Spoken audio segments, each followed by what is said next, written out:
zip through it if you don't know what's going on. But we're starting pretty slow. I don't know what I'll get through today, but we should be able to get through everything for this first thing by Friday. I just want to give us a general intro to geometry and basically how we're going to talk and write things. And so if you were taking notes, you might want to snap a pic or something of these or write these down. So these are the main symbols we're going to use. A triangle means a triangle, right? And so, for example, we could say that would read triangle ABC, which would mean that we have a triangle and it has 3 points, A, B, C, right? And then a line segment, we put just a little line over the 2 points. So a line segment AB, right? That would be like that on your triangle, that line segment from A to B. Angle, now whenever we talk about angles, we're going to need 3 points so that we are very specific about which angle we're talking about. We used to be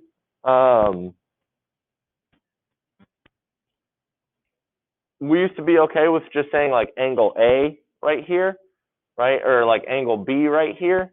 But if we were to say angle B, what we want to do now to be really specific is say, put the B in the middle, right? If we go angle A, B, C, right? If we go, then we know it's this angle here, right? Because we can have situations where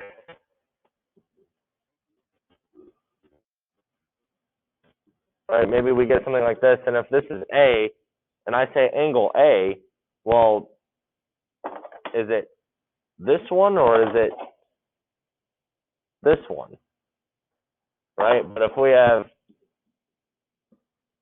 this in here, now I can be specific, right? If I say BAC, then I know it's this one. And then if I say angle DAC, then I know it's that one. Okay? Parallel. Parallel means two lines that never touch. And that's denoted by two lines that look like they never touch, two vertical lines that look like they never touch. And on maybe a parallelogram, you would denote them by like little arrows that they go on forever and don't touch. That's how it would look on a picture. And that just is parallel to line segment CD. Perpendicular. Remember, perpendicular was a fancy word for 90 degrees. Perpendicular is this little symbol of two lines that look like they make 90 degrees. Right? It looks like they make a 90-degree angle.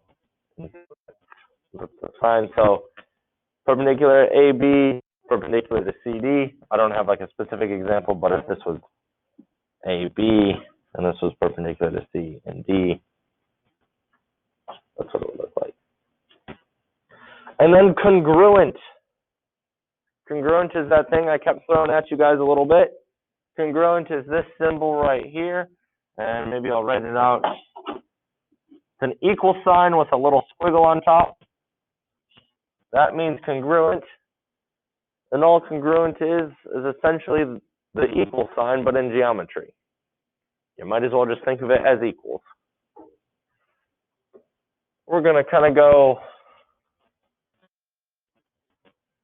step by step here. So if two things are congruent with that symbol there, right, equal sign with the swirly, in geometry that means they have the same shape and size. Essentially, you can think of congruent as equals in geometry.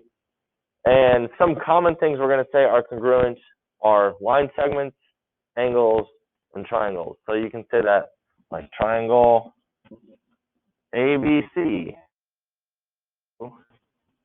triangle,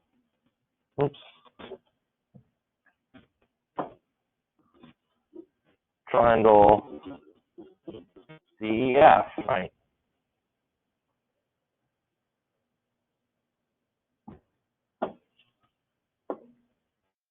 Okay. So for triangles specifically, some of this stuff we should have seen before. Congruent triangles have the same side lengths and same angle measurement. And I have an example over here of what would be two congruent triangles.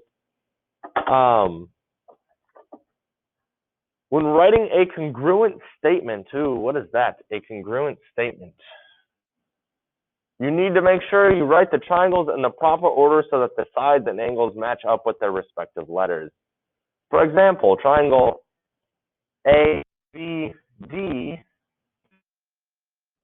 right,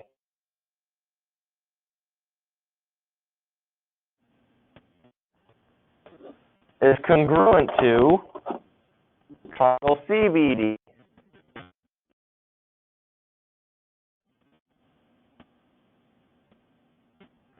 And what I mean by you have to be careful and write it in the proper order is what I couldn't say is I can't say triangle ABD is congruent to triangle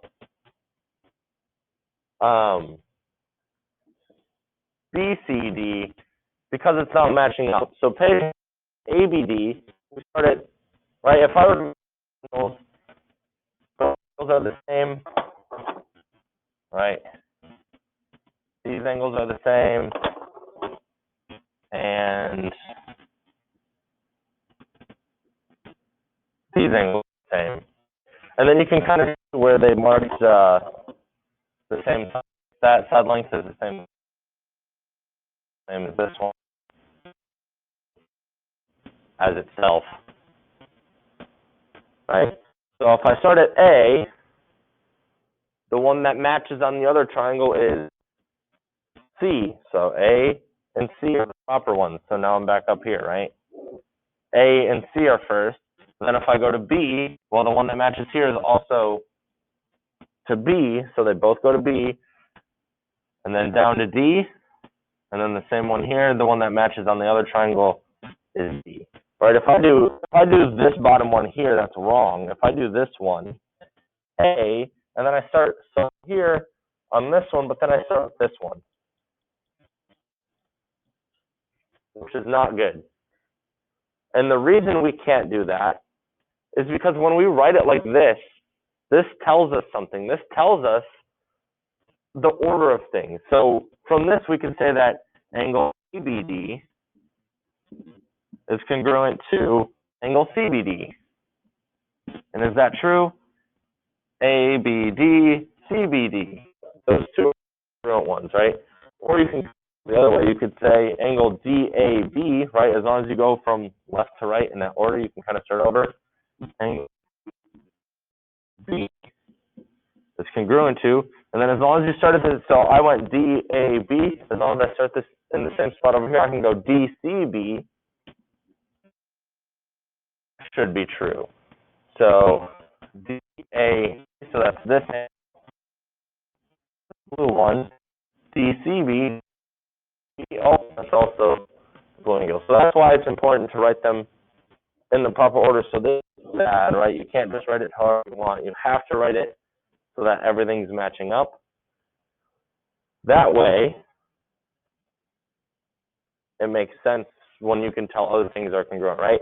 And then you should be able to say side AB, and it works with sides too, right? You should be able to say that side AB, or line segment AB, is congruent to, if I did the first two there, do the first two here, CB. Is that true? AB, CB, yep, those are the two that are the same. So that's why it is important to match.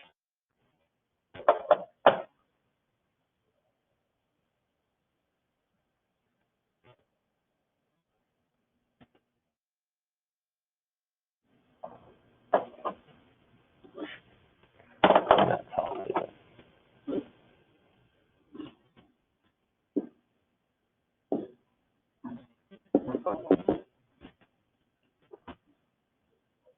Oh my gosh. Okay. All right, and then here's a couple things that we should know. A right triangle is a triangle with a 90-degree angle in it. We've worked with those, right?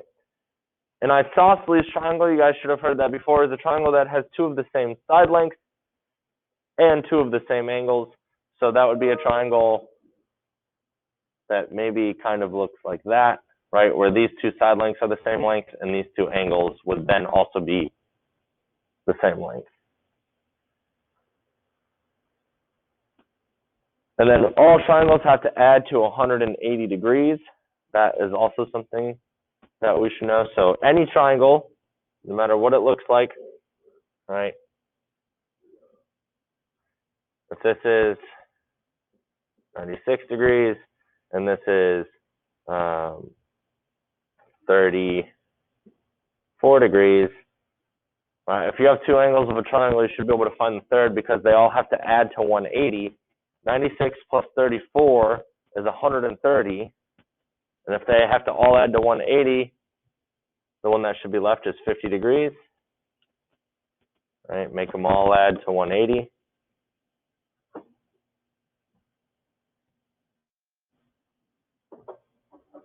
Any questions on triangles or how to write a congruent statement? And this reads, by the way, if you were to say it out loud, triangle, and this will be our go formative. We have a go formative assignment. Triangle A, B, D is congruent to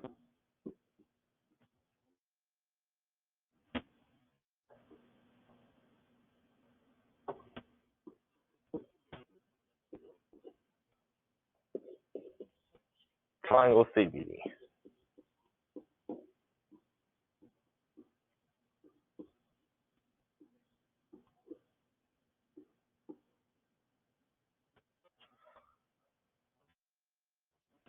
So that's how you read the statement up there.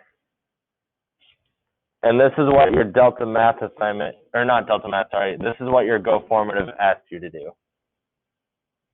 Let's write them out like this. And then it asks you to match some vocab. All right, line segments. Triangles are the big ones. From here on out, it'll be pretty, I feel, a little more self-explanatory. Congruent line segments have the same length, right? So if I say one side line segment is congruent to another, I'm basically saying they're equal in size, right? They're the same length. Line segments are denoted by a line over 2 points. And what I literally mean, like, okay, here's 2 points, AD, put a line over it. That means line segment AD.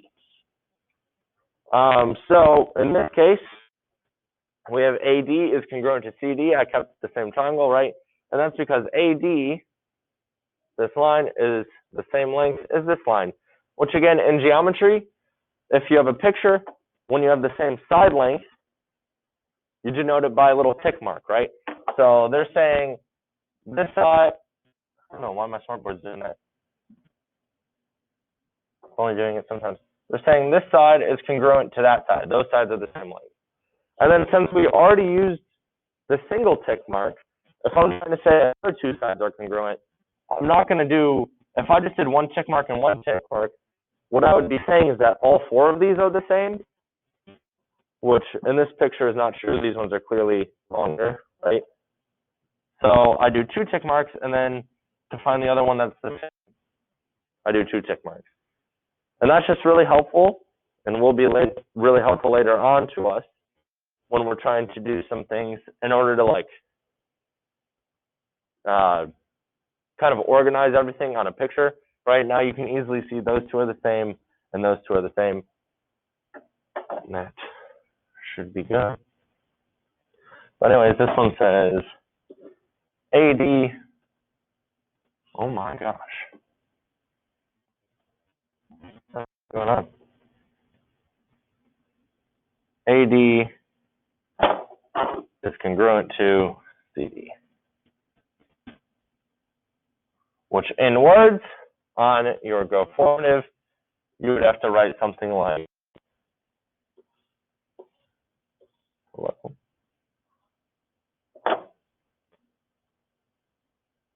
My smartboard is whack.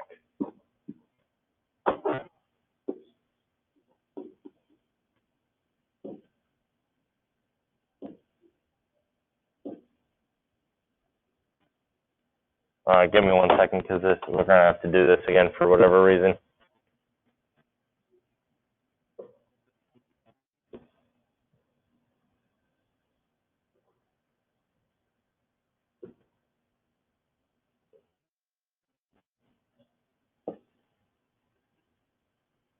My smartboard is just out.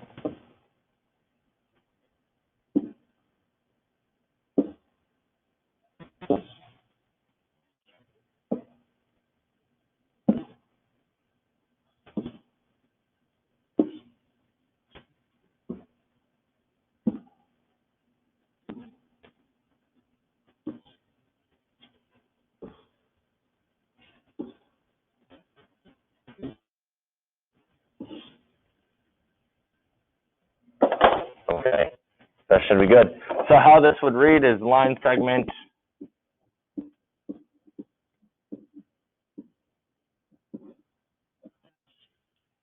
AD is congruent to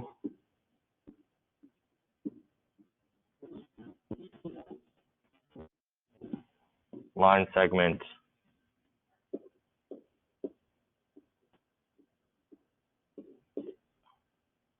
CD. So that's how you would write that on our go formative assignment.